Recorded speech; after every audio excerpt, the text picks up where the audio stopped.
ciao, balik lagi di Recenomik bareng Cici Receh pastinya. Hari ini aku bakal sharing tentang step-step awal financial planning. Jadi gimana caranya kita mencoba buat ngatur keuangan pribadi. So, buat kalian penasaran, keep on watching. Jangan lupa kasih aku like dan subscribe.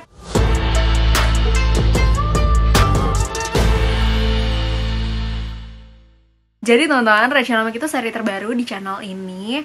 Hopefully aku bisa sharing insight tentang keuangan buat millennials, buat perempuan, supaya kita bisa sama-sama belajar, sama-sama improve buat atur keuangan, buat prepare our future jadi lebih baik, dan pastinya mencapai financial freedom di masa depan, amin. Jadi seperti yang aku udah bilang tadi, sebenarnya financial planning tuh apa sih? Atau mengatur keuangan tuh apa sih? Pasti mungkin yang nonton ini nggak semuanya udah financial aware ya. Financial planning sebenarnya adalah cara kita buat ngatur keuangan pribadi untuk bisa mencapai tujuan hidup atau life goals atau apa yang kita pengenin di beberapa tahun mendatang. Oke, mungkin kalian penasaran kenapa aku yang biasanya nge-vlog tentang beauty, tentang traveling, tentang lifestyle, tiba-tiba sharing tentang finance. Sebenarnya my background adalah finance, so actually aku lulusan accounting dan currently kerja di sebuah bank. Terus kayak sempat mikir kenapa sih aku nggak pakai ilmu aku buat bantu orang lebih banyak lagi gitu dengan sharing. Beberapa bulan yang lalu aku start podcast Recenomik dan ternyata feedbacknya luar biasa. Thank you buat yang teman-teman, kalau kalian dengerin podcastnya dan nonton YouTube-nya, thank you so much. Kayak you guys meant a lot gitu. Kayak aku nggak menyangka akan ada orang yang dengerin podcast aku sih sebenarnya. Jadi kayak ya senang banget. Dan setelah itu aku mikir kayak mungkin aku bisa help more people kalau aku bikin video YouTube. Jadi aku berharap dengan video ini banyak teman-teman lagi yang lebih terbantu, ilmu finance-nya juga makin upgrade, dan pastinya bisa mencapai tujuan keuangannya. Pasti kalian kepo, kenapa sih gue perlu ngerencanain keuangan? Kayak ribet banget sih, gue gak ngerti accounting, gue gak ngerti finance, pokoknya gue ngerti ngabisin duit gitu.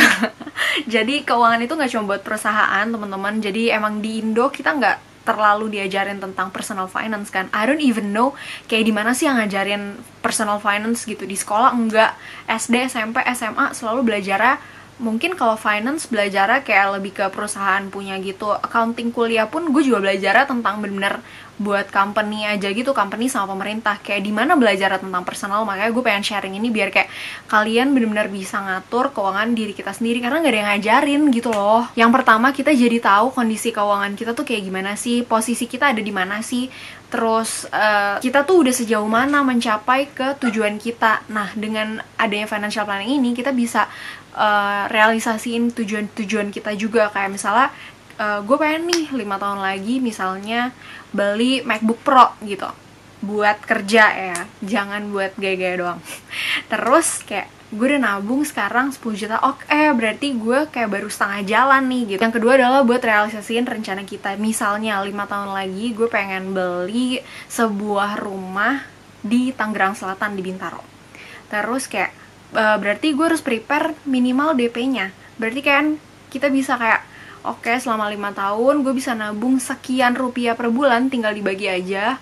Terus abis itu kayak, oh iya ternyata setelah setahun berjalan, oh ternyata rencana gue berjalan nih, tabungan gue udah sekian, 4 tahun lagi cukup lah gitu. Jadi itu pentingnya adalah kita tahu produk keuangan mana yang cocok sama kita, baik secara profil, baik secara modal. Kayak gue tuh punya modal berapa sih buat mulai invest, kan tiap orang pasti beda-beda kan. Kayak, dan sekarang tuh produk invest udah kayak banyak banget, jadi benar-benar bisa disesuaikan sama kitanya masing-masing, dan pastinya secara profil resiko.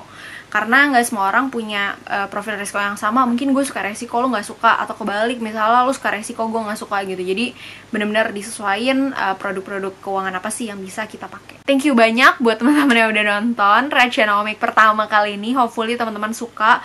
Do let me know di kolom komentar kalian suka apa enggak sama sesi Recenomik kayak gini. Kalau kalian suka, aku bakal tetap bikin sesi seperti ini buat teman-teman biar kita sama-sama belajar dan lebih gampang nelen ilmunya ya. Aku pengen apa yang aku sharing tuh gampang ditelen dan gampang dipraktekin soalnya. Jadi feel free to let me know, and I hope to see you guys on another video. Bye bye.